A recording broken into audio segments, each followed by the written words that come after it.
Hello and welcome to Sean White's Solar and Energy Storage Podcast.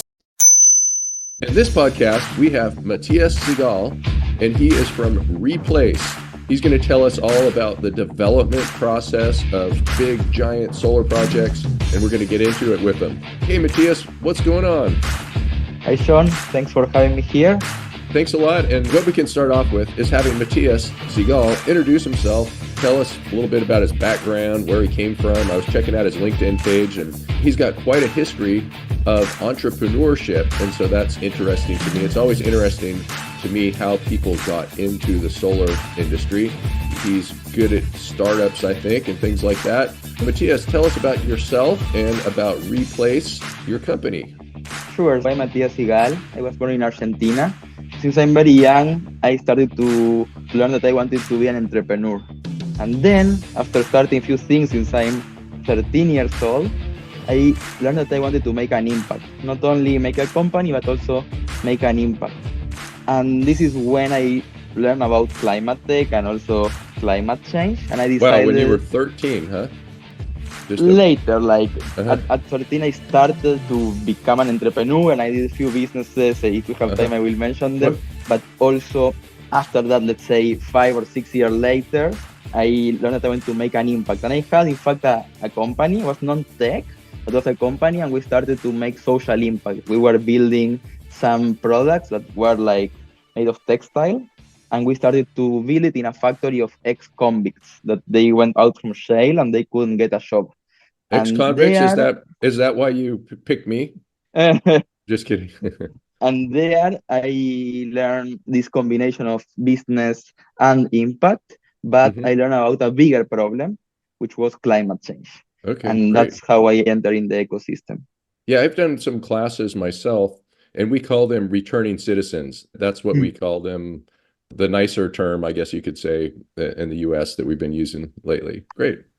So it was very interesting, and I hope we could help. But now changing topic, at that point I discovered about this other side that was climate change, and I think in my head was, okay, here you can match perfectly economic growth with impact, in this case reducing CO2 emissions and helping, let's say, achieve an energy transition. I needed to learn much more about it.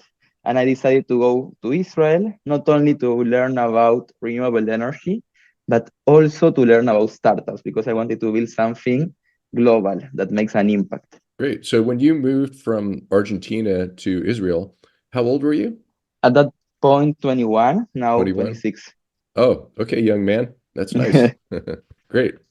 I decided to go to Tel Aviv to work in a startup in the renewable energy sector. But I was going only for 2 months to have an experience and come back to Argentina to continue working from there. But 5 years passed since then, things changed. And what happened was that the CEO of the startup I was working with offered me to go to Europe to open the company through an accelerator program. It went really well, and I ended up going to 6 accelerator programs all over the world in 6 the accelerator Netherlands. programs. Netherlands? Accelerators and incubators, Netherlands, Australia, Portugal. I got to feel the tech ecosystem in these different countries and continents, but also the renewable energy ecosystems, because I was doing two things, like developing projects, but also opening a startup, because the startup was developing projects for this innovative technology.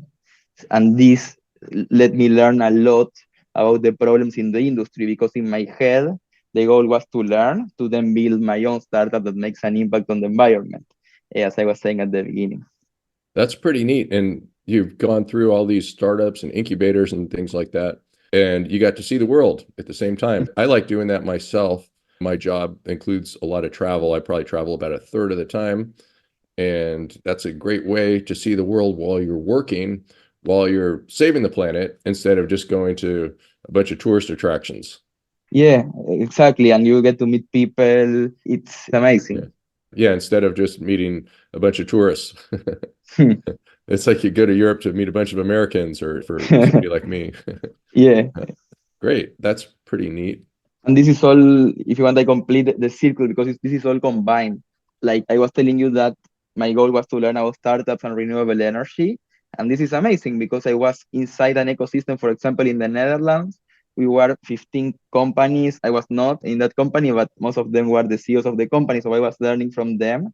And I Mm-hmm. started to think, okay, I will start to evaluate problems and technologies in the climate tech industry in order to find an idea, to find a big problem that technology can solve and build a company around it.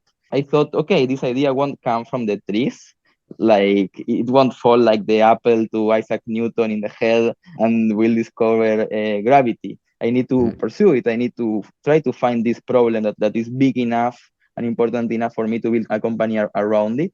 And I started to do something I call the Startup Monday. So every Monday after office, I didn't do any social plan or nothing apart from studying technology, studying problems, evaluating solutions. I did this for 2 years. I evaluated 52 problems, and any of them was good enough until I had a problem on my own, that a problem that I was having in my job. And then I continued with that problem, and that led for Replace to start.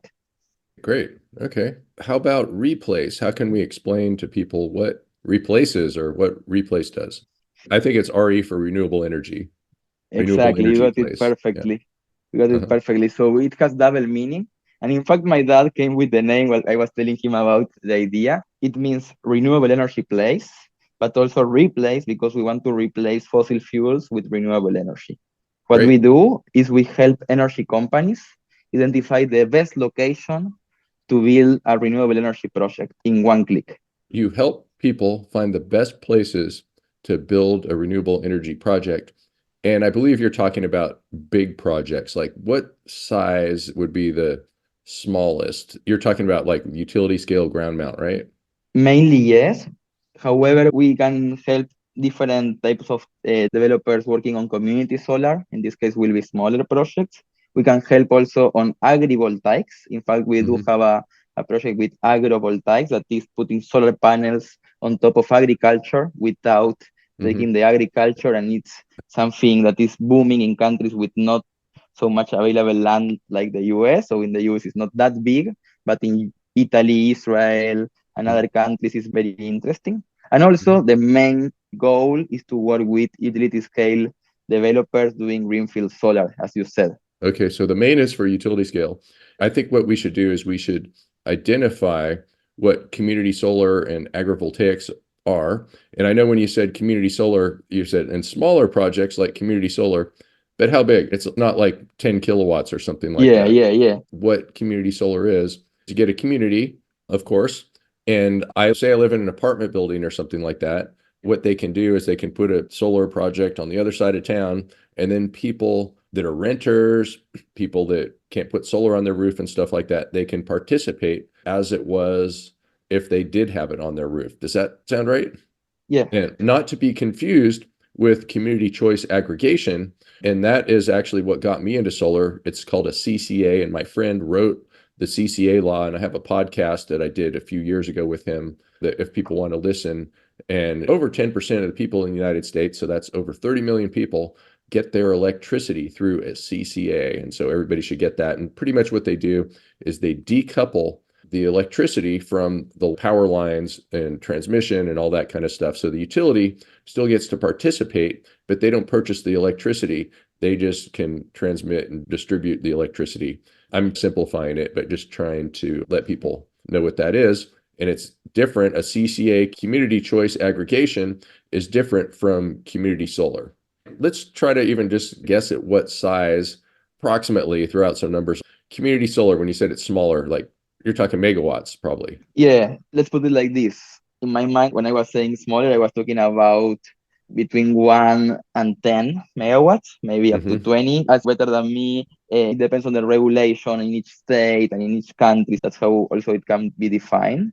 And Mm-hmm. in So, agrivoltaics, we are also talking about between 1 and 10 or 20. However, the technology is very, let's say, scalable. And what I mean here is that we can also adapt the technology to be able to service additional renewable energy technology. So we have in the pipeline to include wind, for example. And with mm-hmm. this same thesis, we can work with different sizes of projects. However, the algorithm then need to be adapted because if you want a smaller project, you need less land. but also the regulation is different, the grid connection is different, everything is related to the size.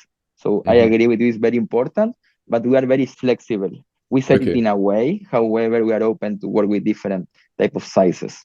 Yes, because one of the things that I've found is that although rooftop residential solar is a small amount of the solar that goes up, it's probably like utility scale solar, and if you include anything over a megawatt that's on the ground, things like that, including community solar, is about 2/3 of the solar in the United States. And the rest of it is rooftop. Some of that's commercial rooftops, residential rooftops. But everybody, when they think of solar, they think of like, I'm going to put 20 of these things on my roof. And you're talking about thousands Yeah. and big things, going to big transformers, going over power lines and things like that, not talking about putting up a few different solar modules. So that's not what your business is about, but most of the solar business is not rooftop solar. And I don't have the numbers for other countries and things like that, but I think probably the percentage of rooftop solar in the US is bigger than most places. I would be surprised if some place like China even has 5% of their solar being on rooftops,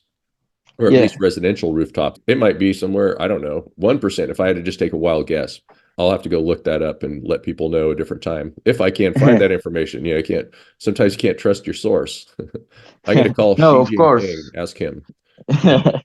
But also makes sense because utility scale solar, I see it like I compare it a lot when I try to explain from people outside to people outside the industry that is like a real estate project. That Hmm. you find the land, you design the project, then you get the investors and you operate it for 25 years and you get revenues from selling of electricity. In the real estate case, will be renting the apartments, for example. This way, you can finance it partly with the bank, with a loan. And Hmm. then by definition, you can build like in total more megawatts than the way where each rooftop owner needs to decide and be willing to make the project. Like here, it's a project that will provide profit to the investors, and that's how it's seen. It's the both are important, but utility scale solar brings a huge impact if it's done efficiently. And that's why we are focusing there, because we believe that by making utility scale solar more efficient, we will transition for a renewable energy future faster and better. Okay, I'm sure there is way too much paperwork with these things. But what would you say the process looks like? I'm sure it's different in every case, but you find a bunch of land, and it's not the land that people see all the time. It's flyover land. That's where I've probably seen most of my solars from an airplane, because you look down and you see, oh, there's as much as a whole city. There's probably near Las Vegas. You look at that one project, there's got to be more solar in that one project that's on your way to Las Vegas than there is in all of Las Vegas, and like probably many times over. And people don't see it driving by, or not too often, because it's just off on a side road somewhere. How does somebody go about developing it? It's like, it's not something that I'm going to do. Would I need $1 billion to get started? It's a great question, and I have a few things about it. So I will go in steps. First, there are 8 steps to develop a solar energy project. Like Eight summarizing steps. it, eight Okay, great. steps. You need to identify the sites, assess It, the site, at least it's not as develop. they have a 12-step program. I But go ahead. didn't know. But yeah, it's a process. So maybe summarizing is from identifying the site to decommissioning, you have 8 steps. The first one is identify, then assess, develop, finance it, operate it, and decommission. I made it in a summary, but mentioning the most important ones. And all those steps, basically, each time reducing the risk, and the big investment comes after finance, like when you finance it. So at Okay. the beginning, you need some funding for the development, to find the site, to do the engineering, to apply for the permits. After that, you raise the big amount, let's say, to put it in rough number, maybe $800,000 per megawatt, to actually build it. Where you need So to buy the that's panels, do the uh-huh. civil engineering, and there it goes the big money. And So then, $800,000 a megawatt, that's 80 cents a watt. yeah. And so what is that paying for? That, like So everything? basically, for solar, Mm. is a rough number of how much it Yeah. costs you to build a project. Yeah, okay. I look at some different charts, and I know that you're global, but in the US, the latest charts are more like $1 a watt, something like that for a whole project. But maybe you build it 80 cents a watt and then you get to keep 20. That would be nice. No, so I said a rough number, and Yeah, like yeah. it's a range because it's not the same if No. you build 200 megawatts and if you build 10. Yeah, sure. And I'm sure too that, of course, we have tariffs and things in the US. You go to different places and it's a lot less. Like I would think probably in China, they're building it for less than 80 cents a watt. Yeah, they don't need to import anything, and Uh-huh. of course, and the Okay. labor is cheaper. Of course, Hmm. like the labor, it also comes inside the total capex because Yeah. in these 8 steps I mentioned, you go identify and assess the location, Mm. then you develop, you operate, Mhm. you finance, build, operate, and then the Uh-huh. commission. And you used So a business term there too, and I just want to clarify it with some people. So you said CapEx, and so that means mhm, capital expenditures, yeah, and that would be like buying all the stuff to build the project. And then there's OpEx, and that's your operating expenses. And the OpEx would be more like O&M and things like that. OpEx for a coal plant is coal and maintenance and things like that. And so that's one of the big benefits of solar and renewable energy compared to other forms of energy is the OpEx is a lot less than for things where you have to just keep feeding them dead plants that have been dead for millions of years, fossil fuels. yeah, exactly. Let's see, we were going through some of those 8 steps, and then I would just got so excited about one of those earlier steps. And so let's see, I'll let you go on. Yes, maybe just to say once again, summarizing the 8 steps to make it simple is to identify and assess the location. You find the location, then you make studies to understand if that location is actually suitable. Then you develop, meaning you make some studies, apply for some of the permits. Once you have all the permits, there are three main permits that are relevant, that are the grid connection approval, the environmental approval, and the land, like having a lease of the land or an option agreement or something similar. So say that And again, the three different types of yeah, permits. So you're out there. so it depends also where, like in which state and in which country, but in general, once there is something called ready to build project. A ready to build project worth money. Uh-huh. And it's tradable. Like some companies buy, they don't do they identify and assess steps, the first two Hmm. steps. They just buy a project from another developer, which is usually in a ready to build stage. That means that they have three main permits: environmental approval, Environmental grid approval, connection approval, grid connection. and the land, the lease of the land or the Yeah. ownership of the land or an option agreement at least What would you for the say land. might be the hardest one, or I guess it depends on the project? It depends where, but all of them are key. And each time you have one of them, the project worth more money because it Hmm. has less risk. Yep, yep. Okay. Yeah, and I So imagine after you, too, and I guess that's some of the part of what your business is doing is figuring out those three things, what it takes to get it. You can find a really nice sunny piece of land out in the desert, but if there's no transmission lines for 100 miles, you're out of luck. Yeah. exactly, the rough number is that 1 kilometer of lines, of cables, cost $1 million of capex, of capital expenditures, as we explained before. So Wow. if you are 1 kilometer closer, your investment is $1 million lower. If you are two, it's $2 million lower, and so on. The location is key. That's the thesis. $1 million a kilometer, that comes down to $1,000 a meter. Yeah, That's wow. Okay. it's a That's an lot. expensive wire. I don't think I could sell wire for that price. People that are listeners out there, don't worry. The price of wire hasn't just gone up. We're talking about not just the wire itself, but it would be like transmission lines and all that kind of stuff and substations, things like that. But wow. Going back to the steps, the first two steps, identify and assess, is where Yep. we are focusing, is where our replace is helping developers Hmm. because, first of all, you cannot change your location once you have it, and everything depends on the locations. The permitting depends on the location.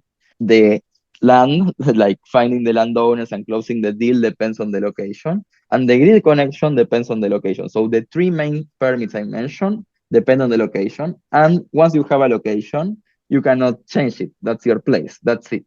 That's why we believe that making a huge study on understanding which is the best place to build a project gives a long-term impact on the project itself. One of the things that I've heard people talking about too, different conferences and things like that, is a lot of the good spots are already taken. You have a place where you can build like a gigawatt, 1,000 megawatts, and there's Mhm, only so many of them because a lot of that mhm, has to do with transmission. And so, but you have a lot more places that can do 10 or 20 megawatts. And by the way, too, a megawatt, what would you say, like somewhere around 4 acres, half of that maybe, depending on the place. And that's in an acre to a hectare, because we have people that are not in the US where we use acres. There's 2.5 acres per hectare. So just another thing, make some flashcards, people. mhm. Yeah, so those are the things that people will be thinking about. So, Yeah, exactly. We actually use those numbers for the mhm. algorithm. You said it perfectly. Yeah, another thing too that's changing the game a little bit is the electric vehicles, bringing down the price of lithium-ion batteries. And then one of those places that we could put a certain amount of solar, maybe we could put twice as much, because power lines aren't used constantly typically.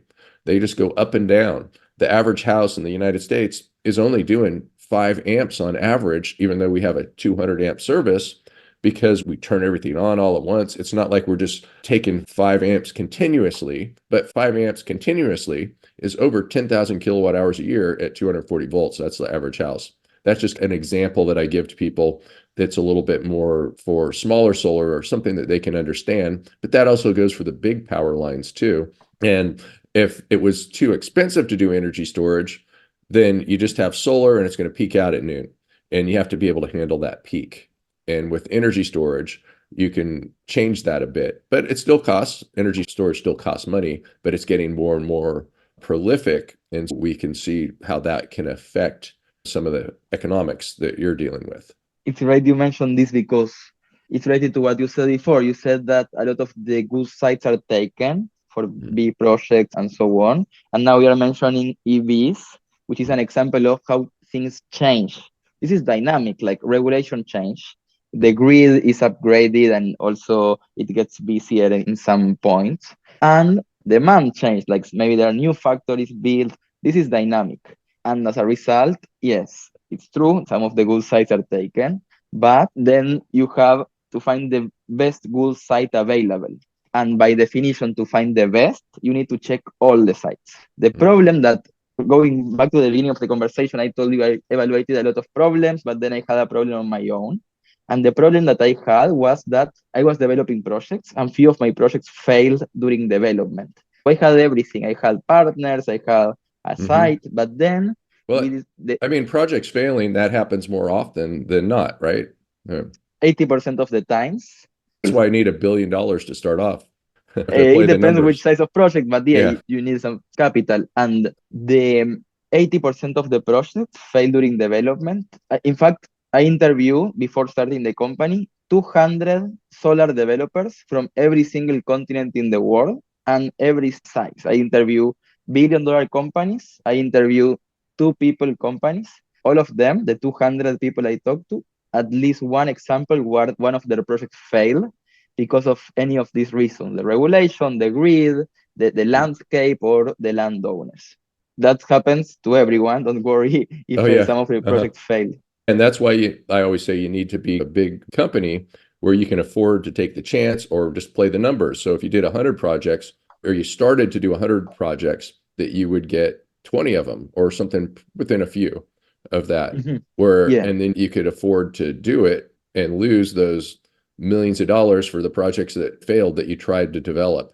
yeah, exactly. These projects develop, talking again with the steps, they usually fail during step 2 or 3, like usually during the development where they discover that the site is not good enough before they invest the big amount. But as you said, they already invested quite an interesting sum. And the market, the renewable energy market, is losing billions of dollars per year because of these failures.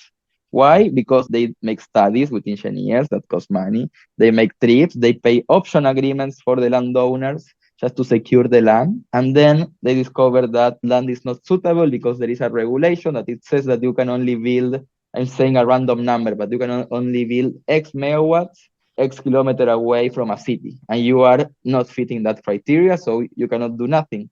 You cannot use that land. and you just throw it to the garbage and start again with a new land. That's how it works today.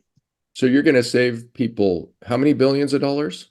It's a number that is difficult to calculate exactly, but we're saying that it's billions of dollars per year being Hmm. wasted on site selection because of this reason. And the other thing is that 80% of the projects fail during development.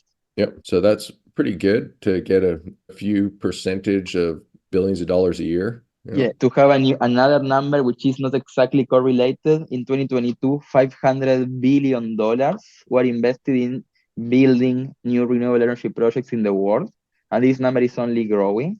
However, as we talked before, you need to develop a lot of sites per every site that gets built. So the development cost is not directly correlated. Hmm. And so are you just focused on solar? Or, I know you mentioned wind. Are you doing wind too? Today, we do solar and agrivoltaics, and we are starting to develop a project for community solar. However, in our near future, we are adding wind, hydrogen, and batteries, and different types of storage as well. Okay, great. And we were also talking about defining agrivoltaics, and I think it almost doesn't need to be defined. It means agriculture and photovoltaics. Fortunately, sheep are white, so they reflect light, and maybe you can get a little extra performance on the bifacial modules that are over the sheep, right? Yeah, That's sort of a yeah, joke. But you never know. I'm sure there's to some degree, it's probably not a whole lot. They're not going to change any projects. probably you are right. But so it could be agriculture, could be animals, could be plants, things like that. And sound about like it for you. And one of the things that we're seeing too is I live in a very polarized country, and some people are against solar just because other people are for solar, unfortunately. And they're trying to say in some places that the solar is taking up the farmland. And so with agrivoltaics, you could do both at the same time. And the farmers like it because they make money twice on the same acre. Exactly. It's dual use of the land. It's extremely interesting, and we are talking about food and energy, Mm. which are like two of the big problems of our society, Food and energy. com- Yep. Hmm. and combining a solution for both. So it's extremely interesting, and it's just starting. It's And it's cheap. It's not just food energy, it's also nice wool sweaters. yeah. So then we got like Yeah, we've got not just a dual use, maybe we could say we've got the three uses. I wonder yeah, what if yeah. we could brainstorm and come up with some other uses too, but at the same time. Let's see, we got agriculture, photovoltaics. I don't know, maybe by the end we'll figure out something revolutionary. Yeah, yeah. I'm trying to think as well. Maybe like also just to add regarding the going back, if you want for the site selection, we were talking before the agrivoltaics. I was saying that by definition, to find the best site, you need to check all the sites and then understand which is the best one. The thing is that manually or using GIS, geographical information systems, which is the tool that most of the developers use, if not just they check the different layers of data like the radiation and the maps and the grid connection map and so on. Doing this manually is very complicated. Imagine maybe, for example, in Alberta, Canada, the province of Alberta, you have 2,100,000 lands. Let's say you invest 30 minutes What per was that? land. 2,100,000. What was that again? 2,100,000 parcels of land Oh, in one parcels of province. land. Okay. And I don't have the exact number in California or in Texas, but it should be something like that. Lots of parcels. Yeah. Lots of I'm parcels. sure it's like that everywhere, probably, I imagine. Yeah, because also there are huge parcels. In Israel, the parcels are much smaller. Also, you have more parcels per hectare. Hmm. My point is, in Alberta, Canada, you have 2,100,000 parcels of land. Let's say you want to check all of them and you will invest 30 minutes per parcel. This will take you 120 years. Oh, okay, no problem. Yeah. However, of course, you won't check all of them because some are cities, some are national parks. But my point is, any developer checks every single location, every single parcel of land with all the parameters because it's not viable to do it. But an algorithm can check every single parcel of land with all the relevant parameters. We are using 40 parameters, for example. And then the algorithm will define which is the best parcel for the need of the user. and it can also combine parcels to have a bigger size of land and so on.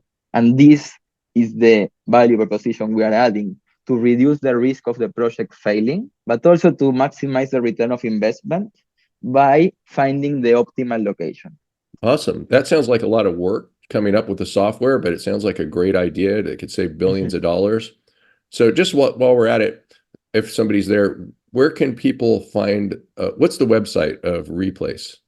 It's PL renewableenergy.place, PLACE. Okay, great. Renewableenergy.place. That's interesting with all these new dots, dot something or other. Because it's replace. Yeah. You got it at the beginning before I mentioned. Okay, that sounds pretty neat. People can hone down and figure out where the best projects are going to be. And then you find some piece of land that works good. I guess you have to go figure out how to contact that person and things like that too, if you're trying to develop that piece of land. And I know that people talk about then get like purchasing an option, like giving somebody $50,000 for an option to develop the project that might not ever happen, things like that. So go ahead. I know we were talking about all these different steps, and they're just so interesting. We go into it, and back to you. Yes, but I agree completely what you were saying. That's part of the process, and we want to streamline this process. And just in 2 clicks, the solar developer finds the land. So the developer uses our tool, and in 2 clicks, it finds the land that is the best land after checking all the potential lands with things like distance to the grid and permitting and topography and 37 other parameters that some of them are proprietary data that we build. And then the developer needs still to do their work and develop and then continue to the next steps. If they are also the operators of the project, they will build and operate and make money from selling electricity at the end of the story. You know what it kind of reminds me of? Do you know Zillow? That where people look for houses and things like that. You're like the Zillow for developing a solar project. Instead of clicking like, I want to have 3 bedrooms and things like that, you can go on there and click what your criteria are perhaps for developing a project and then take it from there. Yes, I love you mentioned that because we pitch to investors that what you just said. I want to confirm that I didn't mention it to you before. It's amazing that you came with the same like outcome. All right, that's cool. We can say Well, that we are the Zillow for energy. I guess I don't remember talking about it, but I guess that confirms what you're doing, and it's a great way to I'm explain it to people. happy you mentioned it.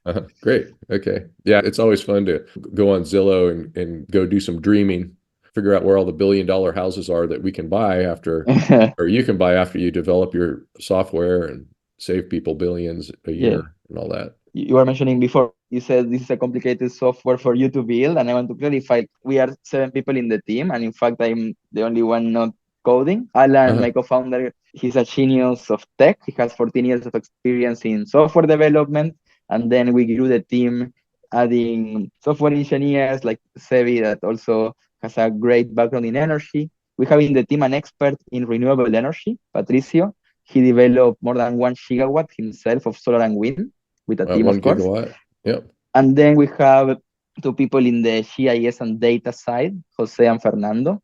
Some of these terms we need to clarify. So CIS.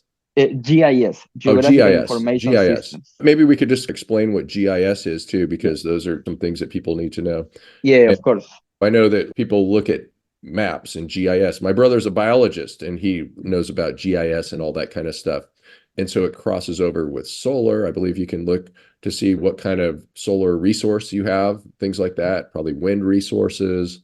And maybe you want to explain a little bit more than I do? Of course. GIS means Geographical Information Systems. Geographical Information Systems. Yeah, Geographical Information Systems. And I like to explain it as a sandwich of layers of data. Yeah, sandwich of layers of data. That sounds like a good one. Yeah. And sometimes you even have people are familiar with Google does that with Google Earth and things.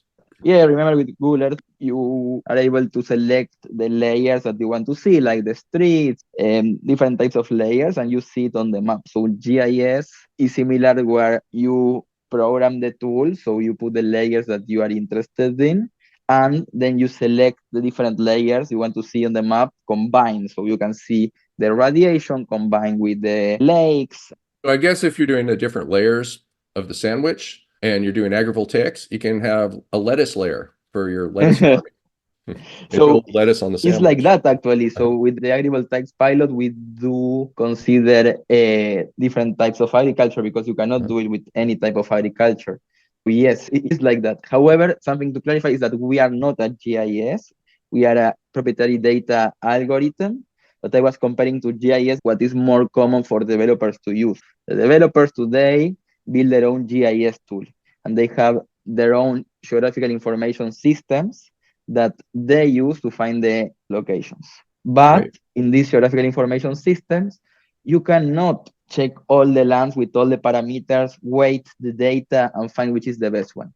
But it helps you to see all the data together to then manually find which is the best land that you think you will be more successful.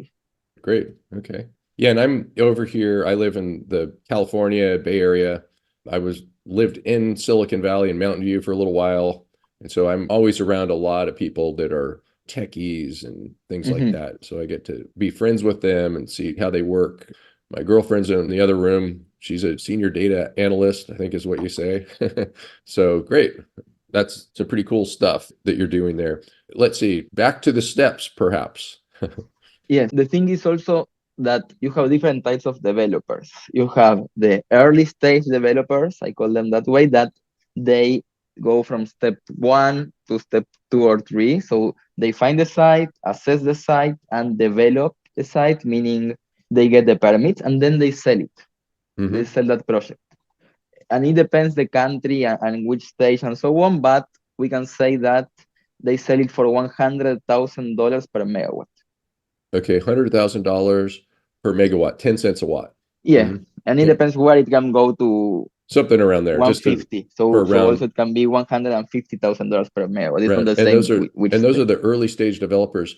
And is that how you usually see it? It's not the same person or the same organization developing the whole project, but a lot of times it's just, or most of the time, it would be like early stage developers selling it to, what do you say, late stage developers?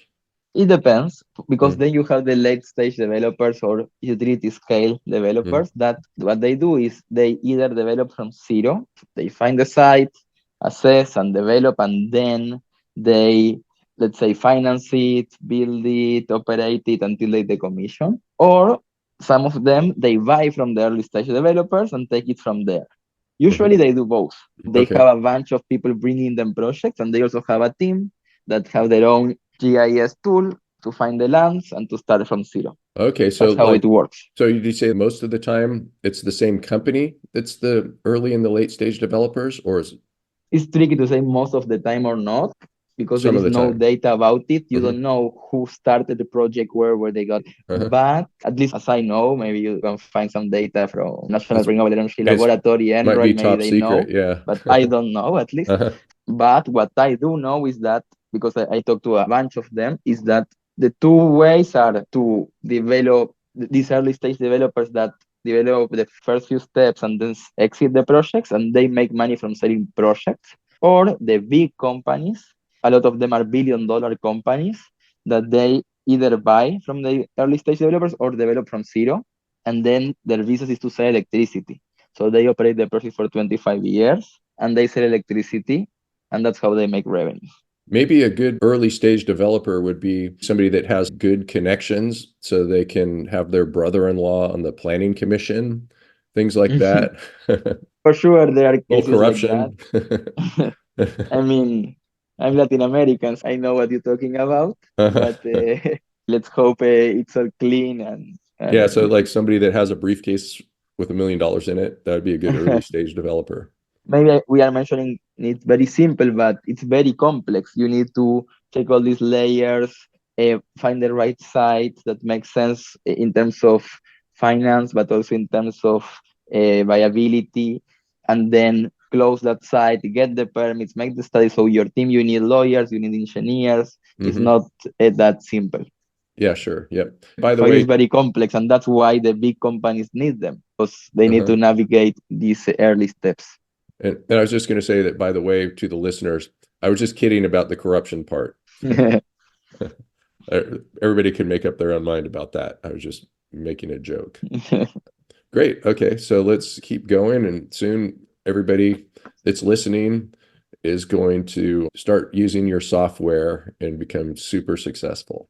Let's go in that road. Like to mention, like this is not just an idea, it's working. We are working with few companies. In fact, one of them is one of the biggest renewable energy developers in the world, a $1 billion company. And the other one is a very big company from Israel that develops all over the world. And we are working also with some other developers. It's not an idea coming out from a startup. It's a technology that is working and is adding value to some very experienced developers. And is this something that you should mention or not? Like the names of the big I need companies? to ask them, so it's better Okay. not to. Yeah, but we could only guess. Okay. All right. Yeah. Or somebody can contact you Yeah, at of course. In private, I can mention it. Great. Okay. All right. And so let's move forward here. Go ahead. So we were mainly talking about the first two steps, identify and assess. And what replace that is helping on those steps, which impact all the rest because like the next step is to develop and you need to get the permitting and close the landowners. And this will depend on which land you choose because depending on where you are, the permits that you need, and also how many landowners and who are the landowners are basically the people you will need to convince to close the deal. And the same with the grid, it depends on the location. And after you develop it and you have the three main permits, you will need to finance it. So maybe you have their own money, like some of the huge $1 billion companies do, that they finance it themselves.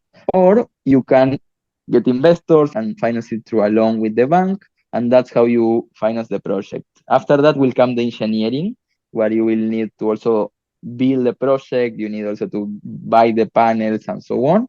And once it's ready, you start operating it. You run the project and you generate electricity, and that's how you make money. You make money from selling the electricity.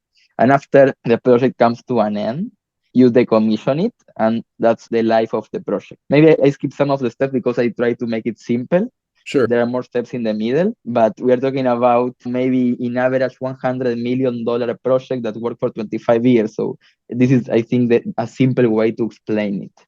In the middle, you have some alternatives, and maybe there is something called repowering that maybe in a later stage of the project, after 10, 15 years of operation, you want to change the panels for a new panels that are more efficient because of technology. It's getting better year after year.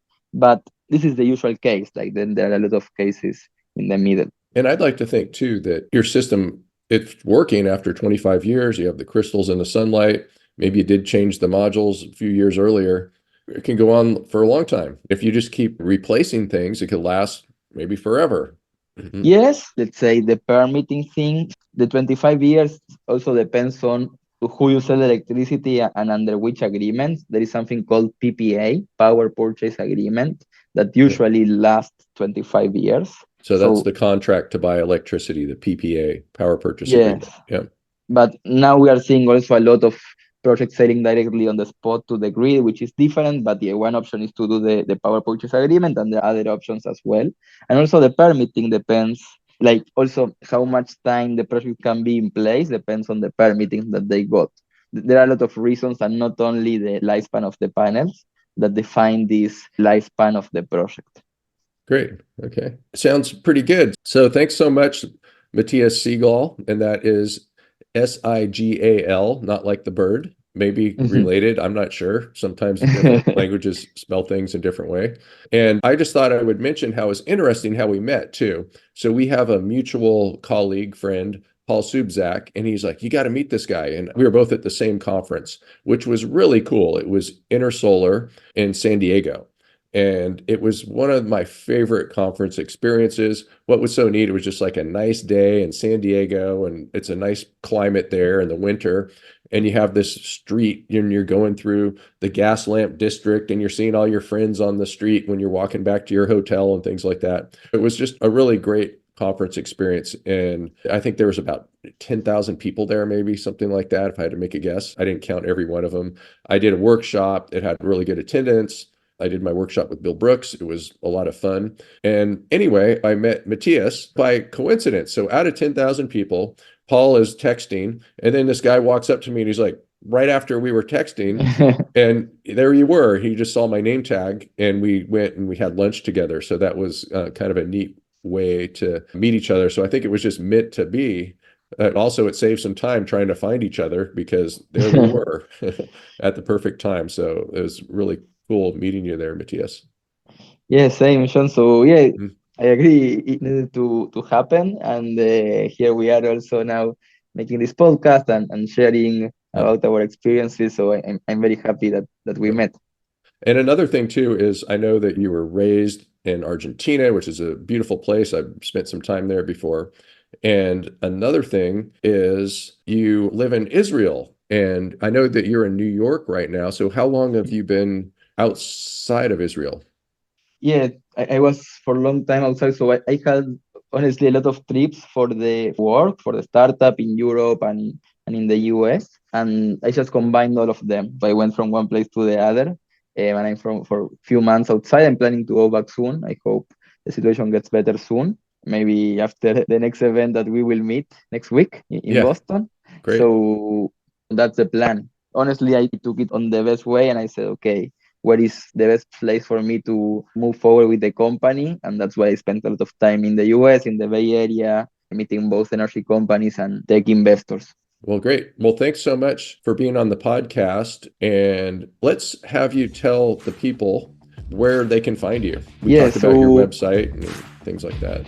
thanks. Yeah, a lot of fun. And I think I even learned a bit from the different best definitions that you shared.